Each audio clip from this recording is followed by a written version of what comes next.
What's going on, everybody? Welcome back to the channel. I hope you guys have been staying safe and you've been doing well since the last time I posted. Now, if you guys didn't see it, if you're just clicking on this is my second video in the Karmelo Anthony, Austin Metcalf stabbing case. Now, at the end of the first video, I said I would do some updates, and there is a little but a lot to talk about at the same time, and we'll get into it. Now, I don't know what I expected, in the intervening time from the time the first video ended to this video I'm posting and filming now. I don't know what I expected. With the 24-hour news cycle, like we see with all the fake outrage, with people talking about stuff, I just expected this case to be like any other story that people like to get fake outraged about. Is once the newest, shiniest thing to be outraged about or to piss and mine and moan about, they would just move on to the next story like they do every other time. And at the beginning of this, while people were fake outrage, just making things up about both the defendant's family and the victim's family, all this fake racial division and hatred that the silent minority, that's the very not the silent minority, very opposite of silent minority is doing. I thought most people were in the middle, just trying to find the truth and trying to wade through all the BS that these people are creating. That those people who are just making things up for just clicks and likes and interactions are making up. I figured people would try to sort through it, and we'd move from there. But man, the outrage and the absolute hatred from all sides, from right, left, center, up, down, corner, left, everything. Everyone's just going buck wild about this. And like I said, I would like to think that most Americans, I still believe this, are somewhere in the middle. Maybe they lean a little bit more left, maybe they lean a little bit more right, but they still want the truth. And they want the truth before they have discussions on race relations or politics, whatever you want discussions about. I would like to assume, maybe it's just wrongly, that most people would like truth, because if you start from though if you start having those conversations from a point of misinformation or from a point of lying or whatever it is, and you don't have the truth, those conversations that you're having, no matter how much you might think those conversations need to happen, aren't going to get anywhere, because you're not starting with the correct information. And as someone that wants to have the truth, I have no knowledge that anyone else has, that anyone else might not have about this case, that no one else could research. As someone that wants to choose, someone that doesn't want to just hate people to hate people. If I don't like you, you have given me legitimate reasons not to. I'm not just going to hate you just because it's a Tuesday. It's a waste of energy. And I think most people, I would like to hope that most people think that way. You might not get along with someone, but you're not going to outright hate them because it's a Tuesday morning and it's what you do on Tuesdays. So without further ado, that little rant section over, let's get into this story today, shall we? Now, at the end of the first video, Carmelo was in prison, and he was in prison on $1 million bond. And since that, we have seen that his bond has been lowered, or was lowered, to 250 grand, and he had since been released. Now, for his charge, he wasn't charged with capital murder. He was charged with first-degree felony murder, and we'll get back to that in a minute. So keep that in mind. He was not charged with capital murder, but first-degree felony murder, and those are two different charges in the state of Texas. Now, he for this charge, he, even as a juvenile, was not guaranteed to get any bond at all. There was no guarantee for his charge. Even as a 17-year-old juvenile, he was going to get bond at all. But the standard bond for his charge, for what he got charged with, is $1 million. And then it might go up, might go down, depending on the circumstances of each individual case. Now, let's look at the reasons the judge may have decided to lower the bond for. The judge looked at it and saw this is a kid with strong family ties. Both of his parents are in his life. He seems to come from a loving background. He's got family support. He's got community support. Before this incident and this crime has happened, he's never gotten in trouble. He's a U.S. born citizen, so there's no risk of him fleeing back to Europe or wherever he might be from to try to avoid prosecution. He doesn't have a passport. He's going to be on house arrest. So the judge saw all these things. Even if you disagree with it, that's kind of the logic trail that the judge was going down. The judge just didn't see this kid that's been getting into stabbings all the time and fights. The judge saw, wow, this is an incredibly violent crime, and another 17-year-old did get stabbed in the chest and died. This is the first crime this kid's ever been accused of. He's got strong family ties, strong community ties, all of that. So that's the logic trail the judge used to be able to say, okay, let's lower this bond. And the family's like also argued that, hey, the dad was the only one that had a job, and since this incident's happened, he's had to stay home to be able to help with this and take care of him and all this other stuff that's happened since Karmelo's been arrested and accused of this, that we're not bringing in money anymore because mom was a stay-at-home mom while dad went to work. So that's why they argued, okay, we want to pay this, but we can't afford the $1 million. So the judge lowered it, which is well within the judge's rights. And we can talk about whether or not you agree or disagree with it. But the judge didn't decide to go way out of her jurisdiction here and lower the bond for no particular reason. Those were the reasons that the judge had, and agree or disagree with it. That's the trail of logic that the judge followed. Now, the next bit is, like I said, Karmelo's on house arrest. He can't leave the house at all unless prior court approval. Now, I'm guessing he's going to be homeschooled or otherwise taught, because he's obviously not going to be going back to high school, at least during the proceedings, during the trial phase and all this, because he's got a murder trial to worry about and potentially multiple decades to the rest of his life here. And so he's on house arrest. And the next part of this is at the press conference, when a lot of this had to be talked about, is the GoFundMe, the Give, Send, Go, and all the financial controversy. Now, the financial controversy started with GoFundMe, because GoFundMe initially took down fake fundraisers for the Anthony family. There were Anthony family fundraisers on there, but they weren't from the Anthony family or like lawyers or anyone affiliated with them. They were people trying to scam those that might decide that they'd want to support the Anthony family, which is well within your right if you want to do that. That's what they were doing. So, and GoFundMe also has a policy basically stating, hey, we don't allow those accused of violent crimes to have fundraisers on our platform. So even if one or more of those would have been legitimate Anthony family fundraisers, GoFundMe would have taken them down anyway and refunded the money to anyone that may have donated to them, because they don't allow that on their platform. Now, the Metcalf family has a fundraiser, I believe, from the father on GoFundMe. And last time I checked, their GoFundMe money seems to be about a similar dollar amount, maybe a little more, maybe a little less, than the Give, Send, Go account that the Anthony family has. Now, the controversy came as people were accusing the Anthony family of misappropriating the funds to buy a new house, to buy a new car, all this other stuff. And the co-founder of Give, Send, Go,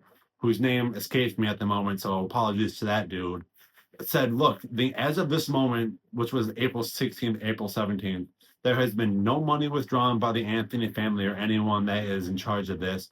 They have been given no money from this particular fundraiser. And to my knowledge, that's the only online fundraiser they have. And now we've seen that there are other civil rights organizations and other organizations and people who have privately stepped in a more direct way with the Anthony family to help them, which is well within their rights. If they want to give the Anthony family a new house or a new car or new clothes, whatever it may be, as private American citizens, they're allowed to spend their money whatever way they want to. And we can debate on whether they should or shouldn't be doing that. But if an organization has the right and has the authority to use their funds for a particular reason, they can do that. And even if the Anthony family had already been using these funds, in the description of the fundraiser, it's basically states that this money is going to be used for more than just defense. It'll be used for lodging, transportation, security, because like I said, they said the dad's been out of work since that happened. He was the only one bringing in money. And the security makes sense because you want to make sure that someone accused of a crime can actually make it to trial safely so they can stay in trial.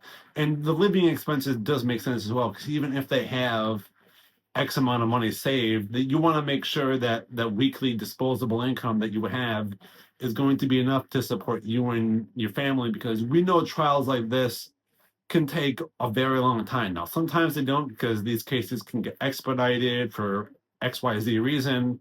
So this trial in this case might go on for a number of years, and he might be 19, 20 years old by the time this whole saga comes to pass. So that's where we are with the bond and the money. So the next thing we got to talk about is the legality of the knife. And man, people had been making things up. They've been saying the knife was X big, Y big, and we got to talk about Texas knife laws for this. Texas knife laws, that what you've been seeing, the 5.5-inch size blade, the over under, that's actually a real thing. The location based, you're allowed to have this knife if it's over 5.5 inches in certain places, and the law basically says if it's under 5.5 inches, it's allowed most places. Now, most people stopped right there, but because this happened on a school property and a school-sponsored event, we got to dig deeper than that, because the Frisco Independent School District, which Anthony and Austin Metcalf were both members of, well, both students of, although they went to different high schools, specifically bans knives of both sides, both 5.5 inches and the small knives. It says in their student handbook, which Anthony's parents would have had a copy of, that both of these size knives were banned on the property. So even if he was just cutting apples or doing whatever else, or maybe he liked whittling pieces of wood or whatever it may be, this was a knife he was not allowed to have there at all. Even if some people have claimed, hey, he carried a pocket knife to school all the time. He would have, that looks even worse for him, because if he would have been carrying this knife every single day, he would have known that, hey, I'm not supposed to have this knife, and day after day after day, I am continually breaking the rules of the school district, that the Texas Penal Code and the Texas Education Code has allowed my school and the school district that I attend to set forth, and that is that this knife, no matter the size, is not allowed where I am carrying it. That's just the bottom line. He was not allowed to carry that knife where he was. And he goes over to a place where he was not allowed to be, in a tent from a school that he was not a member of, carrying that knife, and then immediately starting problems, saying, touch me, see what happens, touch me, see what happens. And when this kid, Austin, who was well within his right to stand up and attempt to remove this person from trying to cause a further problem, this kid who was just trying to remove someone that wasn't supposed to be there, and going over there, puffing his chest out, going, touch me, see what happens, touch me, see what happens, gets stabbed in the chest. Now, we can debate all we want about the self-defense and stuff like that. I do not believe that this was self-defense at all. I do not believe in any way, shape, or form that he has any case in self-defense. And this isn't even going to be an argument of if he did it or not, because in the police report multiple times it says he did it, and they basically admitted that he did it, but they're going the self-defense route. And he admitted to the initial officers without provocation, who were just trying to secure the scene, find him, all of that other stuff. He admitted without provocation that, yes, I did it. And he is trying to ask if his actions qualify under self-defense. And little tip about self-defense here, just generally speaking, if you have to ask if your actions qualify as self-defense, they probably most likely don't, because self-defense is usually, not all the time, but usually speaking, it's a pretty cut and dry thing. You're either defending yourself or you're not. In most cases, there's not a lot of gray area. Like if there's an intruder coming into your house with a gun, you should be, not always, sadly, you should be well within your rights to defend yourself and your property and your family. Or if someone assaults you in the street, you have every right to try to defend yourself, so you can continue to defend yourself and your property and your loved ones that you might be with here.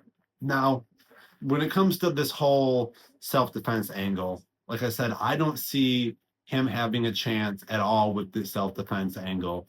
But that's the route they're going with. Now, that's basically all we got for right now because it's so very early in this stage. But I wanted to make this video, like I said at the beginning, there's been a lot of misinformation about this, a lot of people purposely making things up so they can suit their own ends.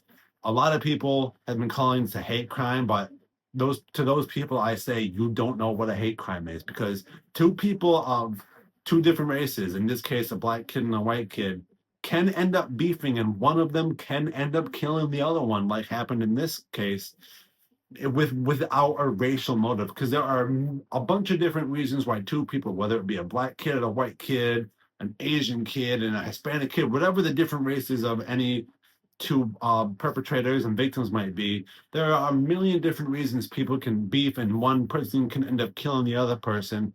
That doesn't have to do with racial motivation and racial hatred. And that is, based on my understanding, that's what a hate crime is. The reason what a hate crime is you are specifically committing that crime against that person because of the color of their skin, whether it's a murder, whether it's a robbery, arson, whatever it might be. That is the main motivating factor of that crime. That's why it's a hate crime. And hate crimes are actually federal statutes. So if they would have thought that this was a hate crime, that would have been a federal charge that he could have gotten.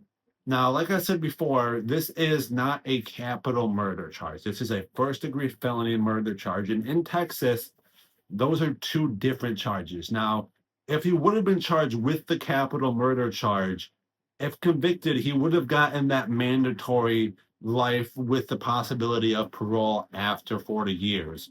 But that's not what he's getting charged with. With what he's getting charged with, he can get anywhere from 5 years to 99 years. And I couldn't exactly find if there was like a parole minimum. That probably varies depending on how many years you'll get in that particular instance. But that is another thing, like I've already harped on, that people have been just really making up, that, hey, this was a capital murder charge, that they want to give this kid a death penalty, but they're not legally able to. One, yes, they aren't legally able to because he's a juvenile. And two, they're not charging him with a capital murder charge, because within Texas specifically, there is other aggravating circumstances that make a murder charge a capital murder charge. Like, for instance, you killed a police officer, you killed a fireman, you killed somebody while committing another crime like armed robbery, aggravated sexual assault, arson, something like that. There is other aggravating circumstances that raise the level of what's already a incredibly tragic and horrific crime to a capital charge, where if you're an adult, you can get life without or death penalty, or if you're a juvenile in Texas, you get that mandatory life with parole after 40 years. Now, this is an incredibly tragic incident. This is an incredibly tragic case. My heart breaks for the Metcalf family because this did not have to happen. And I also feel bad for Anthony's family. Well, yes, I do believe that he should and most likely will go to prison for a long time. One thing that we tend to forget about as well is when it comes to crime, whether it's violent crime or theft, when people go to prison for a long time, it doesn't just break up the family of the victim who is the victim of that violent crime that died. It also, in a lot of cases, and in most cases, unless that person was like a solo person that didn't have many family members, it also very much impacts the family of the perpetrator if they have any family. So this is an incredibly tragic case. This is an incredibly rough case. So as this case keeps progressing, I'll continue to update you guys on the information, because much like you guys, I want the truth, and hopefully within this video you were able to at least see the truth of what's going on mixed with my opinion. Now, I try to, like I do in every video, try to mix my opinion into the videos, because I do think you guys are interested in my opinion, but I never try to present my opinion as fact, because that's why it's an opinion and not fact. That's why there's two different words for those things, because opinion and fact are two different things. So hopefully I can do that well. If there's anything that you guys are confused on that I was saying, or maybe if I got some information wrong off the outset, let me know in the comments below. And let me know what other topics you want to see me discuss, whether they be true crime related or not. And also, if you heard any noise throughout the this video, I have the AC in this room running. I tried to film this video without the AC running, and I was sweating bullets. And if you heard some barking, I had some. We got some dogs in the other room, so if you heard a bark or two, that was why the reason is. So until next time, guys. Have fun and please be kind to each other.